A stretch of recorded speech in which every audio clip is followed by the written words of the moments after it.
How's it feel to get that win at MSG? Man, it feels great, man. You know, last time I fought at UFC 205, it was a draw, but we got fight of the night. It's just awesome to be back here at Madison Square Garden, fighting in front of my fans here in New York City, which is a home away from home for me, and to get that W, man. It's awesome to be back in the octagon. I've been out for 8 months, you know, with a knee injury, MCL and meniscus tear. Felt a little slow in the first, but as the rounds went on, I felt a little bit more comfortable being out there. My timing I felt was on point.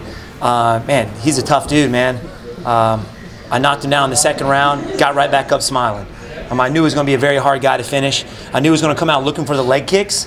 So I tried to bait him a little bit, but he didn't overextend on it. He's tough, man. He's tough. He's definitely number 4 for a reason. Did that surgery, is that one of the reasons why you didn't throw as many kicks, or was that technical, or was it both? Well, he did a very good job of catching and scooping my kicks. There's a few of them where I spun all the way around. I should have ended up throwing more double kicks. I know I threw a side kick to the body and hit him in the head with the second side kick. So I should have threw a little bit more, but yeah, a little bit, I would say so. You know, especially with my right leg. What do you think you'll have to do to get back in that title picture? You know what? Of course, obviously coming out here with a knockout would be awesome, but it didn't happen. I knew it was going to be tough. But my eyes are always upward or forward, you know what I mean? Give me the winner or loser of RDA and Lawler, man. Winner or loser, give it to me. I don't care. How damaging were the leg kicks? Say that again? How damaging were the leg kicks? Not bad, man. I didn't feel them one bit. There was several that I checked back to back. My shins felt really great. I do a lot of shin conditioning. Of course, when you have somebody like Chris Weidman kicking your legs, everybody else seems, you know, it's pretty soft. But after the fight is on, after the fight, I can definitely feel the soreness in my legs starting to grow. Do you think he was a little distracted with all that Michael Bisping beef that he was getting into? I don't know, man. I was wondering the same thing because I was right next to him when it happened. I was like, hold up, you know, we got to fight first, man. You know, don't go out there and start throwing blows with Bisping.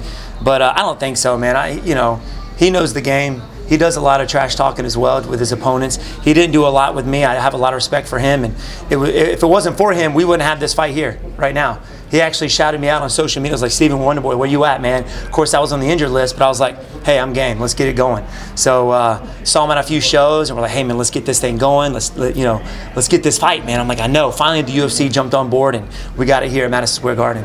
Do you think you have to be out of character and kind of do things to get back up since you kind of have the muddy picture with Tyron? You know, I don't think so. You know, I am who I am. If I started talking trash now, then people would just tell me to shut up. You know, Stephen, we know that's not you. You know what I mean?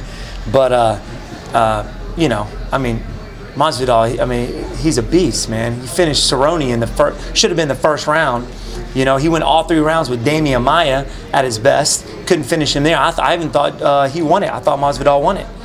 So, like I said, man, you know, my eyes are forward, and I'm not giving up on that title. There's the topic that with the RDA fight, that, you know, Lawler, that they may make the winner of that, the title fight. So, like, you have a contingency fight that may be in your head? No, the one of those two. You know, I mean, a lot of things that Dana White says doesn't come to fruition. You know what I mean? He does say a lot. You know, if depending on how long Tyron's out, I think he's on the injured list. So depending on that, man, give me that Lawler shot, or give me the winner of those 2 fights. If not that, if the winner gets the next shot, give me the loser. You know, I'm still working my way up. First time in a while that you don't fight 5 rounds. Does it feel fulfilling? Does it feel like an easy day at the office? Yeah, I wouldn't say an easy day at the office, but you know, it is a little different to prepare for. I mean, with 5-minute rounds, you do have a sense of, hey, I can take some people like to take breaks up during those rounds. You know, 4th round, I want to take it easy, just stick my jab. With a 3-round fight, you know, it's like you have I think a sense of urgency, I think, in those 3 rounds to get the job done, because you only have 3 rounds to do it, you know. But even in practice, we're still doing 5-minute round fights. You know, we're always preparing for that main event or that title shot. You know what I mean? So we're always doing 5-5s. I know I could do 3-5s easy, but you know, it was a little bit different to prepare for. You know, after that 3rd round, I'm still thinking we're going 2 more. You know, and it was like, it's over. I'm like, oh man, okay. Welterweight is arguably the most interesting division right now, because you have, you know, the guys at the top, as you mentioned, RDA, Lawler, yourself, Masvidal, Woodley, of course. Then you have this like influx of young guys like Usman and Darren Till and Mike Perry, and Colby Covington. What do you make of Mr. Covington, who's ruffling a lot of feathers? He's a very polarizing figure. He's playing the game, man. Let me tell you. He finished Damian Maia. Do I think it was the best Damian Maia? No, I don't. But he finished Damian Maia, man, which is a feat in its own. I mean, he's ruffling some feathers, man. He's making a shout. I agree with you. The welterweight division is, I think, the toughest and the most exciting division in the UFC right now. There's not a real set number one contender. You know, you got all these young guys coming up, like you said. Everybody in the top 10 has the potential to have the title, to be the title, the champion. They're that good. So everybody that's coming up, I'm keeping my eye on, man. But the one that, if you had it your way, would be the RDA Lawler fight. Oh yeah, I think that would be awesome, especially Lawler. I've been wanting to fight him for a while. I'm a huge fan of Lawler. Watching him fight in Strikeforce, you know, back in the day, very tough. And that's the guy I was actually preparing for to fight for that title. I thought he was going to beat Tyron. Of course, Tyron proved us wrong.